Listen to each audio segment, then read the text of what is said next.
জামের ভর্তা খেতে যাচ্ছি আজকে। আর আজকের জামের ভর্তাটা কিন্তু হয়েছিল অনেক স্বাদ।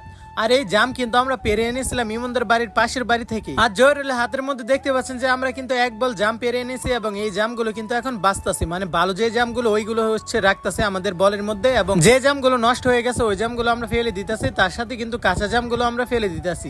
ভালো করে জামগুলো ধোয়া শেষ হলে কিন্তু আমরা নিয়ে যাব নিচে জামগুলো ধোয়ার জন্য। নিচে হচ্ছে বৃষ্টির পানি জমায় রাখছে ইমনরা, ও ওদের ওই বৃষ্টির পানি থেকে হচ্ছে আমরা জামগুলো ধুইব। আর দেখতে পাচ্ছেন আমার সামনে জোরিলে কিন্তু এই বৃষ্টির পানি দিয়ে ভালো করে ধুইতেছে। জোরিলে এবং রিমনে এই দুইজন কিন্তু ভালো করে জামগুলো ধোয়া শেষে কিন্তু অন্য একটি বলের মধ্যে ধুয়ে দিতেছে এই জামগুলো, যা আপনারা দেখতে পাচ্ছেন নীল একটি বলের মধ্যে ধুয়ে দিতেছে।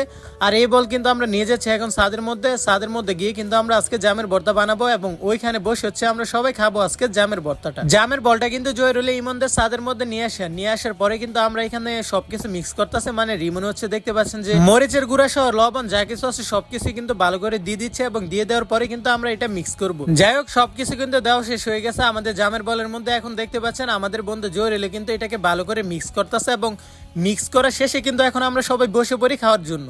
আর সব সময়ের মধ্যে কিন্তু আজকে জামের ভর্তাটাই হয়েছিল অনেক স্বাদ। যাই হোক, এখন কিন্তু সবাই বসে পড়েছি জামের ভর্তাটা খাওয়ার জন্য। আর আজকে জামের ভর্তাটা কিন্তু সব সময়ের মতো অনেক স্বাদ হয়েছে, যেহেতু আমরা হচ্ছে অনেক মরিচ এবং অনেক লবণ দিয়েছিলাম। জামের ভর্তার মধ্যে কিন্তু একটু বেশি লবণ দেওয়া লাগে। সবকিছু দিয়ে মিক্স করার পরে কিন্তু জামের ভর্তাটা হয়েছিল অনেক স্বাদ। আর দেখতে পাচ্ছেন আমরা সবাই বসে এখানে খাচ্ছি। যাই হোক, আজকের ভিডিওটি কেমন লেগেছে তা অবশ্যই কমেন্ট করে জানিয়ে যাবেন এবং আজকের ভিডিওটি ভালো লাগলে অবশ্যই আমার ফেসবুক পেজটিকে ফলো করে দিবেন। ধন্যবাদ।